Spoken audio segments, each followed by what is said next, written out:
Dans cette leçon, nous allons voir une des applications industrielles des piles électrolytiques, à savoir la production d'éléments. Donc, ces piles électrolytiques servent en particulier à produire des métaux réactifs, en particulier les métaux alcalins à partir de leur sel fondu. C'est une grosse utilisation industrielle que la production d'aluminium.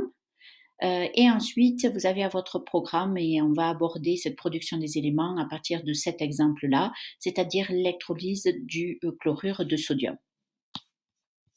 Alors, quand on s'intéresse à l'électrolyse du chlorure de sodium, on peut la faire dans deux milieux. En milieu aqueux, c'est-à-dire en présence d'eau, ou alors en l'absence d'eau, c'est-à-dire en milieu fondu. Donc, si on s'intéresse ici à un milieu aqueux, comme d'habitude, on fait la liste des espèces, on détermine la réaction prépondérante par l'oxydant le plus fort et le réducteur le plus fort. Ici, c'est l'eau, d'après le livret de données. Donc, ce que l'on devrait faire, en fait, c'est l'électrolyse de l'eau. Il se trouve que quand on met en œuvre une telle pile, ce n'est pas ce que l'on observe. On a bien production d'hydrogène, mais du côté de l'oxydation, ce n'est pas ce qui se passe, on a production de chlore.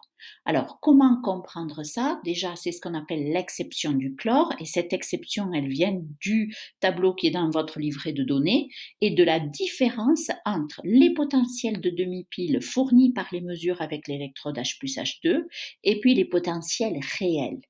Et pourquoi il y a une différence? Eh bien, tout ça, c'est à cause de l'énergie d'activation dans la réaction. Donc, pour toutes les espèces, il y a une différence entre le réel et le mesuré, mais cette différence est souvent négligeable et ça ne réorganise pas complètement le tableau. Ce n'est pas vrai pour l'eau ici. Donc, il faut à l'oxygène et en milieu acide, donc il faudrait pour cette demi-réaction 1,23 volts, mais dans la réalité, il faut beaucoup plus, encore une fois, à cause de l'énergie d'activation. Donc, c'est ce qu'on appelle la surtension de cette demi-pile. Ce qui fait que ce classement-là n'est pas correct. Et l'eau se retrouve au-dessus ici de Cl-. Donc maintenant, Cl- est devenu le réducteur le plus fort. Et c'est pour cela que l'on voit effectivement dans la réaction, ce qui se passe, c'est l'oxydation des ions Cl- en chlore et la production de chlore. Donc, si on regarde un schéma un petit peu industriel, à l'anode, il y a oxydation des ions chlorure en chlore, donc dégagement de chlore gazeux. Ensuite, comme le milieu contient des ions chlorure et des ions Na+, les ions Na+ vont être attirés ici par la cathode à laquelle arrivent les électrons. La molécule d'eau, elle, se transforme en ion hydroxyde. Donc, ces ions hydroxydes vont s'associer avec les ions Na+, pour former l'hydroxyde de sodium. Et un autre des produits, c'est l'hydrogène. Donc, vous avez trois produits majeurs, l'hydrogène, le chlore et les ions hydroxydes. On appelle ce procédé le procédé chlore-soude parce que les deux produits les plus importants jusqu'à il y a très peu longtemps, c'était le chlore et puis l'hydroxyde de sodium qu'on appelle la soude.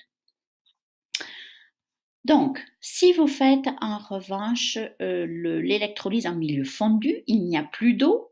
Donc, les ions chlorure sont le réducteur le plus fort, les ions sodium sont l'oxydant le plus fort, même si c'est un oxydant très faible. Donc, on a production de chlore et de sodium solide. Donc, l'électrolyse du chlorure de sodium en milieu fondu rend bien sa fonction, c'est-à-dire de donner les éléments. C'est une vraie électrolyse et c'est ainsi qu'on produit le sodium. Donc, un petit résumé avec les composés ioniques du chlore. Attention, l'électrolyse en milieu aqueux, elle va produire du chlore et puis de l'hydrogène et des ions hydroxydes.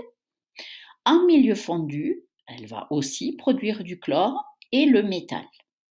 Donc, là où est l'exception du chlore, c'est ici.